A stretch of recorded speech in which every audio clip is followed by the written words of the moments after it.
मैं 4 भाइयों की इकलौती बहन हूं। यूं समझ लीजिए कि मैं अपने मुंह में सोने का निवाला लेकर पैदा हुई हूं। घर की लाडली होने की वजह से मेरे घर का हर फर्द मेरे नखरे उठाता था। खसूसन मैं अपने दादा अब्बू की आंख का तारा थी। मेरे दादा अशमत खान का गांव में बहुत ही रौब और दबदबा था। वो कई एकड़ जमीन के मालिक थे, जहां गंदुम मकई समेत मुख्तलिफ किस्म के फल और सब्जियां काश्त की जाती थी। हमारा अपना एक जाती ट्यूबवेल भी था, इसीलिए हमें पानी का कोई मसला नहीं होता था। माल मवेशी भी अच्छे खासे थे। खालिस दूध, मक्खन, घी, दही की बहुत फरावानी थी। घर के कामकाज और माल मवेशी की देखभाल के लिए बहुत सारे नौकर चाकर थे। मेरे अब्बू भी मुझे सर आंखों पे बिठा कर रखते थे। मेरे अब्बू के सिर्फ एक बड़े भाई थे। मेरे दादा अब्बू ने जमीन की तकसीम अपनी जिंदगी ही में कर दी, ताकि उनके बाद भाइयों में जायदाद को लेकर कोई तनाजा न खड़ा हो जाए। ताया अब्बू का घर एक खेत छोड़कर था। उनके 3 बेटे और 2 बेटियां थीं। तीसरे नंबर वाला बेटा मेरा हम उम्र हुआ करता था। मेरे अब्बू ने मुझे एक मोबाइल फोन गिफ्ट कर दिया, साथ ही मुझे बैलेंस भी डलवा दिया। मोबाइल फोन मेरे हाथ में क्या आया, गोया मेरी बर्बादी का सामान आ गया। मैं दिन भर मोबाइल फोन की दुनिया में मगन रहती थी। एक रोज फेसबुक चेक की तो एक आबिद नामी लड़के की मुझे फ्रेंड रिक्वेस्ट मौसूल हुई। मैंने ये सोचे समझे बगैर कि वो कौन है, कहाँ रहता है, किस किरदार का है, उसे अपनी फ्रेंड लिस्ट में मैंने शामिल कर लिया। फिर मैं सारी रात उससे दुनिया जहां की बातें करती थी। उस दौरान उसने रफ्ता रफ्ता मुझसे मुतालिक बहुत सी अहम मालूमात हासिल कर ली।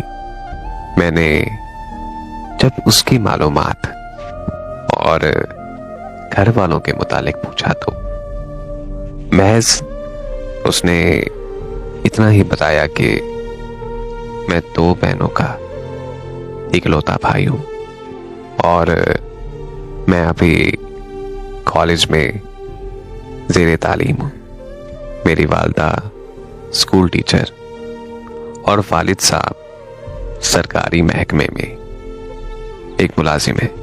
मेरी 3 खालाएं, 1 मामू और 4 फूफू हैं और सब ही अपने अपने घरों में बहुत ही खुशबाश हैं। मैं सारी रात उससे ऊट पटांग बातों में गुजारने के बाद सुबह जब स्कूल जाती तो पढ़ाई में मेरा दिल ना लगता। बस सिर्फ मेरी उस दौरान सिर्फ एक ख्वाहिश होती थी कि मेरे हाथ में मोबाइल फोन हो। किसी बीमारी का बहाना इसलिए नहीं बनाती कि अगर घर वाले डॉक्टर के पास ले जाते तो उन्हें मैं क्या जवाब देती कि मुझे ऐसी बीमारी लग गई है कि जिसका कोई इलाज ही नहीं है। आबिद का फोन आते ही मैं बहुत किलकिला सी उठती थी। हम दोनों घंटों घंटों तक प्यार की बातें करते थे। हमारा सिलसिला यूं ही जारी रहा और धीरे धीरे बात यहां तक आ पहुंची कि हम दोनों एक दूसरे के बगैर जीने का तसव्वुर भी नहीं कर सकते थे। एक दिन आबिद ने तमाम तर तकलीफात बिलाए ताक रखते हुए और बगैर किसी तमहीद के अचानक ही कह दिया कि मुझे तुमसे शादी करनी है। इसके मुंह से अचानक ये जुमला सुनकर मैं चौंक सी गई, क्योंकि मुझे मालूम था कि मेरे दादा अबू और घर वाले मेरे साथ कभी भी ऐसा नहीं होने देंगे। लेकिन जब फिर आबिद का इसरार पड़ता तो मैंने हिम्मत और हौसले से काम लेकर अपनी वालदा को उसके बारे में सब कुछ बता दिया। ये सब सुनकर तो मेरी अम्मी के कदमों तले जमीन निकल गई।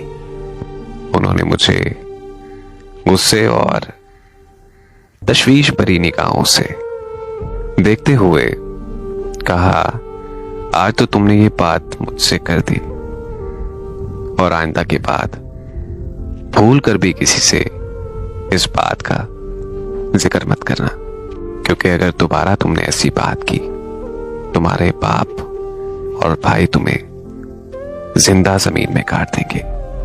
मैंने अपनी अम्मी को अपने तौर पर समझाने की बहुत ज्यादा कोशिश की, लेकिन मेरे सर पर तो इश्क का बोझ सवार था। आबिद को अपनी वालदा के तासुरात से आगाह किया तो वो मुझे फौरन बोला, तुम अपने दादा अबू से बात करो, वो तुम्हारी बात कभी नहीं टालेंगे। लेकिन मुझ में इतनी हिम्मत कहां थी कि मैं अपने दादा अबू से बराह रास्त बात करती।